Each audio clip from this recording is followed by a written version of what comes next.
Agora na Verde Vale, Jornal do Meio-Dia. As notícias de Mineiros e região. Jornal do Meio-Dia, Verde Vale.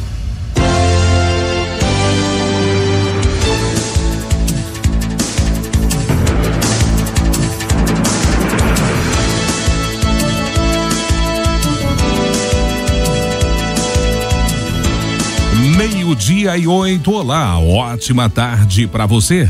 Estamos começando pela Verde Vale FM, uma emissora do Sistema Verde Vale de Comunicação, mais uma edição do Jornal do Meio-Dia. Hoje é segunda-feira, 6 de junho de 2022, redação e apresentação Wesley Pereira e Daliano Oliveira. Participa dessa edição repórter J. Pereira. Vamos então aos destaques desta segunda-feira aqui no Jornal do Meio-Dia. Goiás deve ter baixas temperaturas e possibilidades de frente fria no final desta semana. Inscrições de concurso para oficiais da polícia se encerram nesta segunda. Deputado federal José Mário Schreiner desiste de se candidatar à reeleição e deve assumir a CNA, a Confederação Nacional da Agricultura. Marconi Perillo está com Covid-19 pela segunda vez. FGTS, mais de 3,2 milhões de trabalhadores poderão sacar até R$1.000 a partir desta semana. Mega Sena, ninguém acerta as 6 dezenas e prêmio vai a R$9 milhões. Neymar faz de pênalti, Brasil vence o Japão em amistoso. Polícia Civil Goiana prende suspeitos por golpes via WhatsApp. Os detalhes destas e outras notícias você vai conferir a partir de agora, aqui no Jornal do Meio-Dia. Jornal do Meio-Dia, a notícia como ela é. Meio-dia e 9, uma ótima tarde para você. Sejam todos bem-vindos à edição desta segunda-feira do Jornal do Meio-Dia. Trabalhadores nascidos em novembro poderão, a partir da próxima quarta-feira, realizar o saque extraordinário no valor de R$1.000 do Fundo de Garantia por Tempo de Serviço FGTS. De acordo com o calendário dividido por mês de nascimento divulgado pelo governo federal, cerca de 3,2 milhões de trabalhadores terão dinheiro liberado. Nas estimativas da Caixa Econômica Federal, nessa etapa serão 2,4 bilhões de reais disponibilizados pelo governo federal, de um total de 30 bilhões direcionados ao saque extraordinário. Os trabalhadores nascidos entre janeiro e outubro já tiveram os recursos liberados em datas anteriores. Já os nascidos em dezembro vão poder fazer o saque a partir do dia 15 de junho. A retirada dos valores será possível até o dia 15 de dezembro. É possível consultar quem tem direito ao saque, além de valores e datas para receber o dinheiro, pelo site da Caixa, pelo aplicativo FGTS e também nas agências da Caixa Econômica Federal. Ao todo, 42 milhões de trabalhadores estão aptos ao saque extraordinário do FGTS. O saldo disponível já pode ser consultado por todos os trabalhadores, mas a retirada e a movimentação do valor seguem o calendário estabelecido pela Caixa. E ninguém acertou as 6 dezenas do concurso 2.488 da Mega Sena, realizado nesse sábado no Espaço da Sorte, localizado em São Paulo. E o prêmio acumulou. Confira as dezenas sorteadas: 17, 31, 34, 40, 56, 57. A Quina teve 39 apostas vencedoras, cada uma receberá R$54.865,83. Já a Quadra teve 2.541 apostas vencedoras, cada uma receberá R$1.202,99. O próximo concurso será na quarta-feira e o prêmio estimado é de R$9 milhões. E Goiás deve registrar temperaturas mais amenas nessa semana, segundo a previsão do Centro de Informações Meteorológicas e Hidrológicas de Goiás. De acordo com o informativo, o alerta fica para os municípios da região sudoeste do estado, que podem enfrentar áreas de instabilidade por causa de uma frente fria no fim de semana. De acordo com a meteorologia, de segunda a quinta-feira haverá um bloqueio atmosférico que favorece o tempo com céu claro e temperaturas amenas pela manhã em várias regiões de Goiás. Entretanto, de sexta para sábado há uma pequena possibilidade de formação de áreas de instabilidade aqui na região sudoeste do estado, em detrimento da passagem de uma frente fria, é o que diz a previsão. Em Goiânia, a previsão é de céu claro, temperatura máxima podendo chegar aos 30 graus e umidade relativa do ar variando entre 30% e 85%. E o ex-governador Marconi Perillo está com Covid-19 pela segunda vez em Goiânia. A informação foi divulgada por ele na manhã do último sábado, por meio de uma publicação nas redes sociais. Marconi já havia testado positivo para a doença junto com a esposa Valéria Pirillo em novembro do ano passado. Na publicação, ele informou que cancelou toda a agenda dos próximos dias, já que iria participar de um encontro em cidades no sul do estado. O político divulgou o resultado do teste que fez na tarde de sexta-feira. Ainda na publicação, Marconi informou que está bem e está sendo acompanhado por uma equipe médica. Jornal do Meio-Dia. 12:13 e agora o boletim da Polícia Rodoviária Federal com as informações do fim de semana nas rodovias federais que cortam o estado de Goiás, com o inspetor Nilton Moraes. Boa tarde aos ouvintes da Verde Vale, especialmente ao Jornal do Meio-Dia. Neste final de semana, a PRF registrou 18 acidentes que deixaram 7 pessoas feridas nas rodovias que cortam o estado de Goiás. Mais de 700 motoristas foram flagrados em infrações diversas. Mas olha só que tristeza, 48 condutores foram reprovados no teste de alcoolemia. Só para lembrar, a multa vale quase R$3.000. Você pode perder a sua carteira por cerca de 12 meses. E o pior, passar o final de semana na cadeia não vai prestar. Lembrando que estamos aí começando as festas agropecuárias, a aproximação das festas juninas. E se você vai pegar a estrada, deixe alguém que dirija no seu lugar, que não esteja alcoolizado e que também seja habilitado. Inspetor Nilton Moraes, da Polícia Rodoviária Federal em Goiás, para o Jornal do Meio-Dia. Voltando falando de esporte, o Fortaleza calou mais de 63 mil pessoas no Maracanã. Derrotou o Flamengo por 2-1 e conquistou a primeira vitória nesse Brasileirão. Os gols do jogo, válido pela 9ª rodada, foram marcados por Robson no primeiro tempo e Hércules já nos acréscimos do segundo. Everton Ribeiro descontou para o Fla. Pedro cobrou um pênalti na trave quando o placar ainda estava 1-1. Torcida rubro-negra terminou a partida protestando bastante com insultos ao técnico Paulo Souza e à diretoria. Com a primeira vitória, o Fortaleza continua na lanterna do Brasileirão, mas chegou aos 5 pontos e agora está a 4 de distância do primeiro clube fora da zona do rebaixamento. Já o Flamengo, que vinha de 4 vitórias consecutivas, 2 delas no Brasileiro, estacionou nos 12 pontos e caiu para a 10ª posição da tabela. As duas equipes voltam a campo pelo Brasileirão no meio de semana. Na quarta-feira, o Flamengo visita o Bragantino fora de casa às 8:30 da noite. Na quinta é a vez do Fortaleza receber o Goiás em casa às 8 horas. E no agronegócio, a semana começou bastante positiva para os preços da soja na Bolsa de Chicago. Perto das 8:10 da manhã, horário de Brasília, as cotações subiram entre 13,25 e 16,25 pontos nos principais vencimentos, com o julho sendo cotado a $17,14 por bushel e o agosto a $16,47 por bushel. O mercado da oleaginosa acompanha as altas de mais de 3% no mercado do trigo e volta a refletir os ataques russos à Ucrânia. A Rússia continua avançando sobre o território da Ucrânia. Mísseis atingiram Kiev no final de semana. A inteligência americana está muito cética em relação à criação do corredor de exportação de grãos. A reunião está marcada para essa quarta-feira em Istambul, é o que explicou o analista de mercado Eduardo Vanin. Ao lado da guerra daliana, as altas entre os futuros da soja negociados na Bolsa de Chicago também passa pelo monitoramento do clima no Corn Belt, com novos números sendo reportados pelo Departamento de Agricultura americano nesta segunda-feira, bem como a demanda em especial da China. Jornal do Meio-Dia. Agora, na Verde Vale, os comentários de Alexandre Garcia. Bom dia.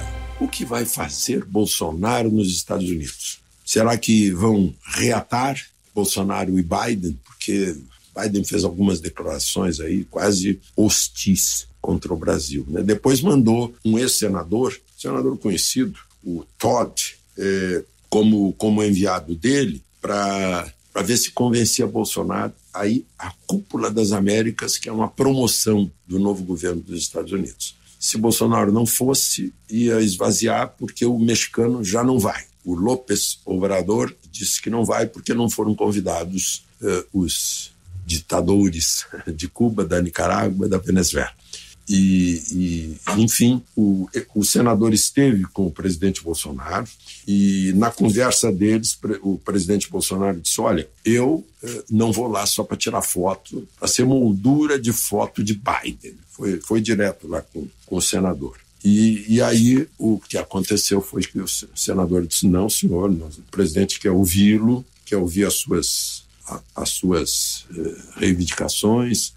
Aí ele respondeu então diga ao Biden, o senador Christopher Todd, diga o seguinte, que há compromissos entre o chefe de Estado americano, chamado Donald Trump, e o Brasil, que não são compromissos pessoais, individuais. São compromissos de chefe de Estado, e eu espero que o chefe de Estado dos Estados Unidos cumpra esses compromissos. Então, ele está indo para isso, e sim, não vai só tirar fotografia com Biden, que é uma conversa de no mínimo meia hora. Ele argumenta que com Putin conversou 3 horas, e sem aquela mesa comprida que separou Putin de Macron.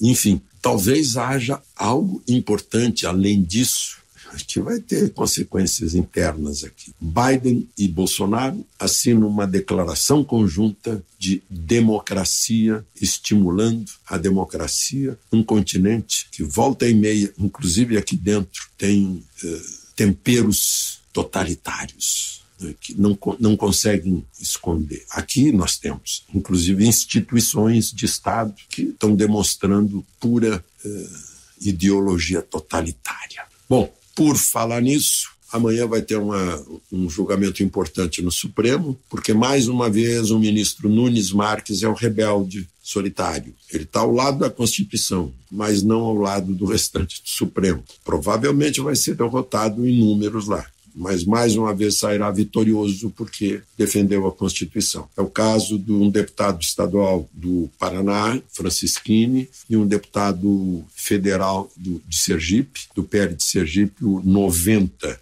Fica fácil o sobrenome. O primeiro nome é Valdevan.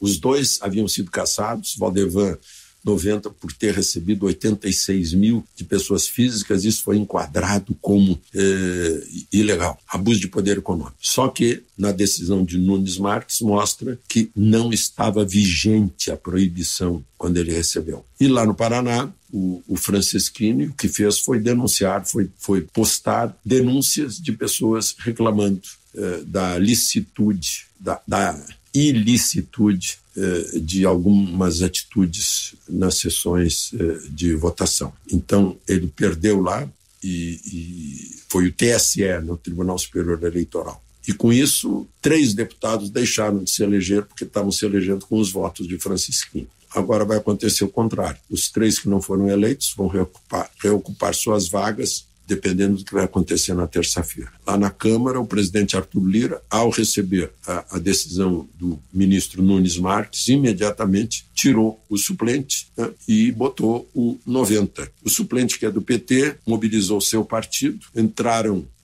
nesse domingo no Supremo e já marcaram para terça-feira, numa super velocidade, esse julgamento. São coisas que a gente descobre todos os dias, né? Com surpresas, porque a gente não imagina que ainda possa haver mais. E, no entanto, acontece. De Santa Cruz do Sul, Alexandre Garcia. Você ouviu os comentários de Alexandre Garcia. Oferecimento. O Centro de Diagnósticos de Mineiros tem realizado grandes investimentos em modernização, garantindo alta tecnologia em imagem, com equipamentos de última geração para sua maior segurança e tranquilidade. Corpo clínico altamente especializado. No Centro de Diagnósticos, você conta com tomografia computadorizada, ressonância magnética de alto campo, mamografia 100% digital, densitometria óssea e Doppler fluxometria. Centro de Diagnósticos de Mineiros, sempre presente, excelência em atendimento e qualidade técnica. Agende seu horário 64 3661 1799 ou pelo WhatsApp 64 99951 9680. Acesse o nosso site www.cdmineiros.com.br. 12:22, primeiro intervalo do Jornal do Meio-Dia desta segunda-feira, e já vamos destacar já no próximo bloco que inscrições de concurso para oficiais da PM Goiânia se encerram hoje, segunda-feira. INSS determina que servidores voltem ao trabalho presencial em todo o país. Polícia Civil prende suspeitos por golpes via WhatsApp. Não saia daí, voltamos já trazendo todos os detalhes destas e outras notícias. Jornal do Meio-Dia. 12:26, já estamos de volta com o Jornal do Meio-Dia. E o Instituto Nacional do Seguro Social publicou uma portaria no Diário Oficial da União desta segunda-feira, na qual determina o retorno ao trabalho presencial de servidores, empregados públicos, contratados temporários e estagiários da autarquia, que estão em trabalho remoto em virtude do enfrentamento da emergência de saúde pública decorrente do coronavírus. Apesar da volta ao trabalho presencial, eles deverão se atentar às regras de proteção individual obrigatória, isolamento, quarentena e outras condições de funcionamento estabelecidas pelos estados, Distrito Federal e municípios. De acordo com a portaria, fica dispensado o uso de máscara de proteção facial nas unidades do INSS, salvo quando a legislação local indicar expressamente a obrigatoriedade do uso. E termina nesta segunda-feira o período de inscrições para o concurso público para oficiais da Polícia Militar de Goiás. As inscrições são feitas somente de forma online, através do site do Instituto AOCP, www.institutoaocp.org.br. No total, estão sendo ofertadas 100 vagas para cadete e 50 vagas para segundo tenente, médicos, odontólogos e psicólogos. Os salários iniciais variam de R$ 8.433 até R$ 13.901. De acordo com a Secretaria de Estado da Administração, o valor da taxa de inscrição é de R$ 130. Para concorrer aos cargos é necessário ter formação superior em direito para cadetes ou formação específica para cada função, no caso de segundo tenente.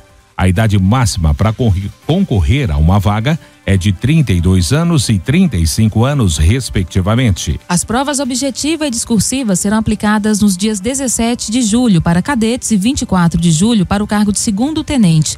A seleção prevê ainda testes de aptidão física e habilidade específica, avaliação médica e odontológica, avaliações psicológicas e de vida pregressa. A previsão de publicação do resultado final é março de 2023. As vagas para segundo tenente são distribuídas por profissão. São 33 vagas para oficial médico nas seguintes especialidades: clínica geral, cardiologia, cirurgia geral, dermatologia, endocrinologia, gastroenterologia, ginecologia, obstetrícia, médico de trabalho, perícia médica, neurologia, ortopedia, pediatria, pneumologia, psiquiatria e reumatologia. Para o oficial odontólogo são 13 vagas. Para a clínica geral, endodontia e cirurgia bucomaxial. Por fim, há ainda 4 vagas para os oficiais psicólogos. O edital completo do concurso está disponível no site do Instituto AOCP, responsável pelo certame. Jornal do Meio-Dia. E a Polícia Civil prende suspeitos por golpes via WhatsApp. A matéria você confere com Osana Alves. A Polícia Civil de Goiás cumpriu, com o apoio de outras equipes da capital, 6 mandados de prisão preventiva e 8 de busca e apreensão, expedidos contra crimes de organização criminosa e estelionatos por meio do aplicativo WhatsApp. A apuração dos crimes teve início há quase um ano, a partir da apreensão de R$10 mil em espécie, feita com o líder do grupo. A partir daí, as investigações apontaram que os criminosos se passavam por familiares das vítimas e solicitavam a transferência de quantias em dinheiro, causando enorme prejuízo a essas pessoas. Foram identificadas 13 vítimas espalhadas por todas as regiões do país, sendo que uma delas, residente em Recife, teve um prejuízo de quase R$90 mil. Durante a operação, foi verificada a criação de contas bancárias em nome de laranjas para recebimento dos valores ilícitos, os quais eram posteriormente esquentados em outras contas pessoais. Alguns dos presos praticaram os crimes enquanto estavam recolhidos na casa de prisão provisória em Aparecida de Goiânia.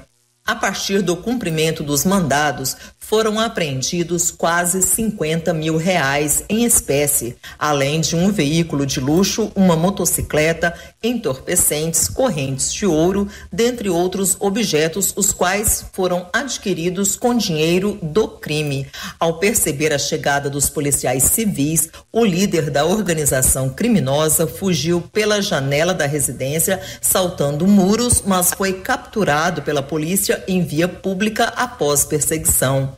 A operação contou com apoio de policiais da Delegacia de Proteção à Criança e ao Adolescente, da Delegacia de Crimes de Trânsito, da 8ª Delegacia Distrital da capital e também com auxílio do 10º e do 22º Distrito Policial de Goiânia. De Goiânia, Osana Alves.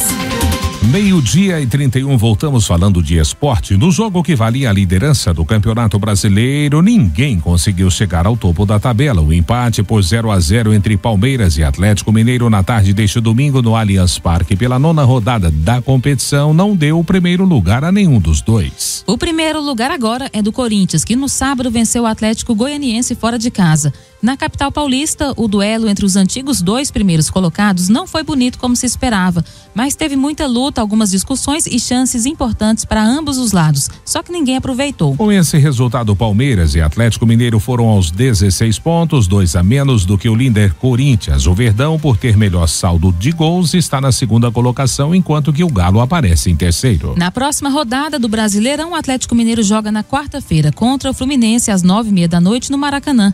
E o Palmeiras, na quinta, recebe o Botafogo às 19 horas no Allianz Parque, em São Paulo. Voltando a falar do agronegócio, a segunda-feira começou com os preços futuros do milho operando em campo positivo na Bolsa Brasileira. As principais cotações flutuavam na faixa entre R$ 87 e R$ 93 a saca, isso por volta das 9h14 da manhã. Vencimento julho 22 era cotado R$ 87,07, com elevação de 0,86. Setembro 22 vale R$ 89,65, novembro 22 era negociado por R$ 91,60 e o janeiro 23 tinha um valor de R$ 93,80, com ganho de 0,60. Os contratos do cereal brasileiro buscam começar a nova semana em alto, após fechar a semana anterior acumulando perdas de mais de 6% com as posições futuras na Bolsa Brasileira, sentindo a pressão do começo e avanço dos trabalhos de colheita da segunda safra do milho brasileiro. Jornal do Meio-Dia. Governador e prefeito de Goiânia acertam detalhes da implantação do Hospital do Câncer, que vai atender todo o estado e será referência nacional. Os detalhes dessa matéria você confere com Juliana Carnevale. O governador Ronaldo Caiado recebeu das mãos do prefeito de Goiânia, Rogério Cruz, cópia da lei municipal que isenta a cobrança de impostos para a transferência do terreno que pertencia à Embrapa, doado pelo governo federal ao estado para implantação do futuro Hospital Estadual do Câncer. Caiado comemorou a isenção e agradeceu o prefeito de Goiânia. As palavras são de agradecimento. Meu muito obrigado ao prefeito Rogério Cruz, que ao tomar conhecimento encaminhou imediatamente o projeto de lei. Muito obrigado ao líder do governo, vereador Anselmo. Estender os cumprimentos a todos os colegas vereadores. O prefeito já sancionou, está trazendo aqui a mim o decreto já publicado no Diário Oficial. Isso aqui, gente, é algo de uma importância ímpar. Esse documento se refere exatamente àquela área da Embrapa, ali ao lado do SEASA, onde está sendo feita uma doação de 17 hectares para nós construirmos o Hospital do Câncer, que será a maior referência não só no Centro-Oeste, mas no Brasil. E agora, com essa dispensa aqui da cobrança à União, do desmembramento da área que o prefeito acaba de sancionar e a Câmara acaba de aprovar, nós teremos então todos os documentos para entregar ao governo federal e aí recebermos essa área para iniciarmos a nossa construção. Rogério Cruz ressaltou a importância do hospital para Goiânia e para todo o estado de Goiás. Isso é de grande valia para a nossa cidade de Goiânia, para o nosso estado de Goiás, e fiz questão de, junto com o nosso líder na Câmara, vir entregar em mãos ao nosso governador e dizer, governador, que o senhor está de parabéns por essa atitude de fazer essa construção tão importante para a nossa cidade. E eu, como gestor dessa cidade, claro, fiz questão de entregar às mãos de Vossa Excelência essa lei que já está no Diário Oficial do município e com certeza o senhor terá o prazer de fazer essa construção e entregar a nossa cidade de Goiânia esse hospital. O futuro Hospital Estadual do Câncer vai funcionar como unidade de referência, com atendimento clínico e cirúrgico, quimioterapia, radioterapia e UTI especializada. A unidade vai consolidar a rede estadual de tratamento oncológico, que será iniciada ainda neste mês com a implantação de uma ala no Hospital Estadual do Centro-Norte, em Uruaçu. O terreno cedido para a instalação do futuro Hospital Estadual do Câncer fica próximo à SEASA e à BR-153. De Goiânia, Juliana Carnevale. Meio-dia e 35, último intervalo do Jornal do Meio-Dia desta segunda-feira, início de semana, e já espaço aberto para nossa redação. De lá chega o repórter J. Pereira com as informações do fim de semana em Mineiros e região. Deputado federal José Mário Schreiner desiste de se candidatar à reeleição. Fogo em vegetação aumenta 85% em Goiás. Os detalhes você vai saber já aqui no Jornal do Meio-Dia. Não saia daí. Jornal do Meio-Dia. Meio-dia e 38, já de volta com o Jornal do Meio-Dia desta segunda-feira aqui pela Verde Vale FM, uma emissora do Sistema Verde Vale de Comunicação. Olha, o tão aguardado edital do Sistema de Seleção Unificada desse meio de ano foi publicado no fim desta semana. Agora, os estudantes podem começar a se organizar para participarem do processo seletivo. Os candidatos terão de 28 de junho a 1º de julho para se inscreverem através do portal Acesso Único. No sistema, o candidato poderá escolher 2 cursos e definir a ordem de prioridade entre eles. Essa seleção terá uma única chamada regular de aprovados, que deve acontecer em 6 de julho de 2022, através do mesmo portal. Após isso, os estudantes terão entre os dias 13 a 18 de julho de 2022 para realizar a matrícula diretamente na instituição de ensino. De 6 a 18 de julho, os estudantes poderão manifestar o interesse em participar da lista de espera. Lembrando que para participar, o candidato não pode ter sido selecionado em uma das opções de vaga. Jornal do Meio-Dia. Polícia alerta servidores públicos para golpe da portabilidade de conta-salário. Os detalhes você confere com Juliana Carnevale. A Polícia Civil de Goiás alerta os servidores públicos do estado que criminosos estão abrindo contas fraudulentas em bancos digitais com o objetivo de realizar a portabilidade de contas-salários para tais bancos. Eles utilizam dados pessoais de servidores públicos para cometer o crime. Para se prevenir, a Polícia Civil indica que os servidores verifiquem periodicamente, por meio da funcionalidade Registrato do Banco Central, se há contas bancárias, chaves Pix ou empréstimos desconhecidos em seu nome. Outra dica é enviar mensagem de texto via aplicativo bancário ou WhatsApp para gerente de sua conta e notificar que toda tentativa de portabilidade de conta-salário deve ser previamente informada e consentida.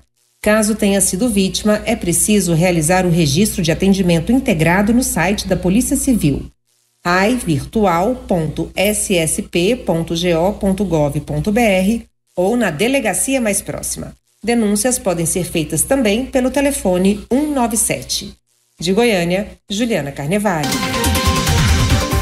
E o deputado federal José Mário Schreiner, do MDB, confirmou rumores e anunciou a desistência da sua candidatura à reeleição durante evento realizado na manhã deste último sábado em Goiânia. Na ocasião, ele declarou apoio à pré-candidata deputada federal Dimarussa Boldrin, também do MDB. O MDBista é vice-presidente da Confederação da Agricultura e Pecuária do Brasil, a CNA, e durante o evento anunciou que vai assumir mais responsabilidades na entidade.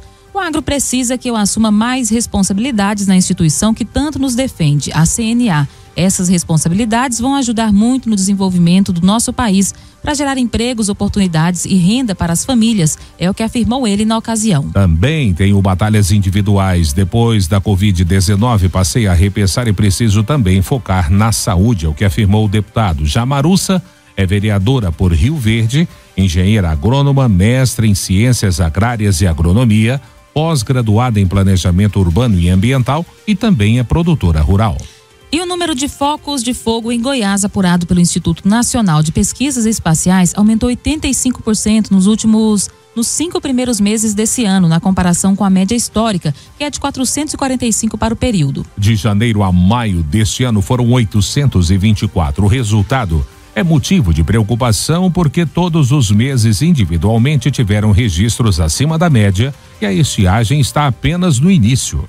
Nesse ano, maio quebrou o recorde histórico com 415 registros de fogo em Goiás. O anterior pertencia ao ano de 2007, com 349 notificações.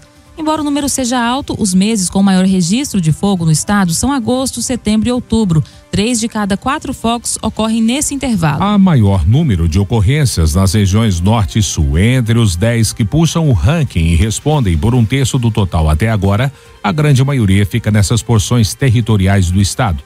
A Secretaria de Estado do Meio Ambiente e Desenvolvimento Sustentável lançou na última sexta-feira uma ferramenta para monitorar queimadas e prevenir incêndios florestais. O monitor de queimadas usa, conforme a secretaria, satélites que podem detectar focos de fogo com 3 metros quadrados. A precisão é a mesma de uma ferramenta disponível na internet por meio da iniciativa MAP Biomas. O serviço tem a participação do Centro de Informações Meteorológicas e Hidrológicas do Estado de Goiás. E voltando ao agronegócio, a forte alta dos custos de produção de 2 anos para cá está obrigando agricultores a fazerem muitos cálculos antes de definirem o plantio da próxima safra de grãos. A estimativa é de que seja a safra mais cara da história e os produtores ainda avaliam se a cotação dos grãos conseguirá acompanhar essa evolução dos custos. O risco maior é de queda no uso de fertilizantes, o que pode impactar na produtividade das lavouras e reduzir a produção. Um levantamento do Instituto para o Fortalecimento da Agropecuária de Goiás mostra uma elevação média de 268% no custo de fertilizantes e de 307% nos fertilizantes de 2020 a abril desse ano. O engenheiro agrônomo Rodolfo Silber, analista de mercado da Scott Consultoria, deu o exemplo da ureia, que tem o gás natural como uma de suas principais matérias-primas e cuja oferta tem sido impactada pela guerra entre Rússia e Ucrânia. O analista alerta que isso pode provocar uma redução no plantio da próxima safra ou no uso de fertilizantes, o que impactaria a produtividade. Para o coordenador institucional do IFAG, Leonardo Machado, o produtor não deve deixar de plantar, mas terá que fazer uma maior captação de crédito no mercado. E no esporte, a entrevista concedida por Rafael Nadal após conquistar o Roland Garros pela 14ª vez foi quase tão aguardada quanto a própria final disputada no domingo. Havia expectativa de que ele pudesse anunciar um afastamento temporário do circuito ou mesmo a aposentadoria, depois de diversos rumores nos últimos dias. Mas o espanhol tratou de acalmar os fãs e garantir que segue na ativa e que vai tentar disputar o torneio de Wimbledon. O tenista espanhol ampliou seu currículo para 22 troféus desse nível. Nadal já era o recordista de títulos de Majors desde que venceu o Aberto da Austrália em janeiro e agora aumenta a vantagem sobre o suíço Roger Federer e sobre o sérvio Novak Djokovic, ambos com 20 troféus. E após a goleada de 5-1 sobre a Coreia do Sul na última quinta-feira, a seleção brasileira não encontrou a mesma facilidade contra o Japão na manhã de hoje no Estádio Olímpico de Tóquio. Os comandados de Tite dominaram as ações e a posse de bola, porém encontraram um adversário extremamente fechado, se defendendo com 11 jogadores. O gol só saiu de pênalti aos 31 do segundo tempo, em cobrança de Neymar, que foi um dos jogadores mais participativos do duelo. O camisa 10 marcou o seu gol de número 74, o 9º contra o Japão, a maior vítima do atacante com a amarelinha. Neymar também fica a 3 gols de Pelé em jogos válidos somente contra outras seleções. A seleção brasileira tem mais 2 compromissos até a estreia na Copa do Mundo do Catar contra a Sérvia no dia 24 de novembro. Enfrenta a Argentina em setembro em jogo remarcado das eliminatórias e fará outro jogo com adversário e data ainda a decidir. Jornal do Meio-Dia. 12:46, vamos direto para nossa redação. De lá chega o repórter J. Pereira com as informações do fim de semana em Mineiros e região. Trazendo informações deste fim de semana na cidade de Mineiros, a Polícia Civil registrou um furto de uma vaca. Na realidade, o vizinho encontrou apenas aí a carcaça desse animal e acabou informando o proprietário, que procurou a delegacia de Polícia Civil e registrou um boletim de ocorrência. No boletim não fala a região a qual esse animal foi abatido. Também tivemos um furto registrado no setor Costa Neri, na 8ª Avenida, em uma oficina, uma lanternagem, onde larápios entraram, né, e furtaram um aparelho de solda e também diversas ferramentas. O proprietário procurou a delegacia para registrar também o prejuízo. Nós tivemos o estelionato, é claro, não pode faltar aí na pimenta do fim de semana esta situação. Neste estelionato, a vítima conheceu aí o autor cerca de 4 meses pelas redes sociais e já ganhou aquela confiança. Posteriormente, esse rapaz do outro lado pediu R$500 emprestado para a vítima, que, né, prontamente emprestou aí esses R$500. E após emprestar os R$500, adivinha o que aconteceu? O camarada deu no pé, né, fugiu, ou bloqueou nas redes sociais. E ele ficou nesse prejuízo aí com o falso amigo. Também registrado no setor Leontino uma briga de casal, onde a mulher foi orientada posteriormente a procurar a delegacia de polícia para requerer aí uma medida protetiva, tendo em vista ela ter apontado aí ter interesse, né, em representar criminalmente contra o seu agressor. Também tivemos uma situação onde um aparelho de som foi levado de um veículo. A vítima deixou o carro em uma borracharia para fazer a troca de pneus. Como o borracheiro não conseguiu terminar em tempo hábil, o veículo ficou lá na rua.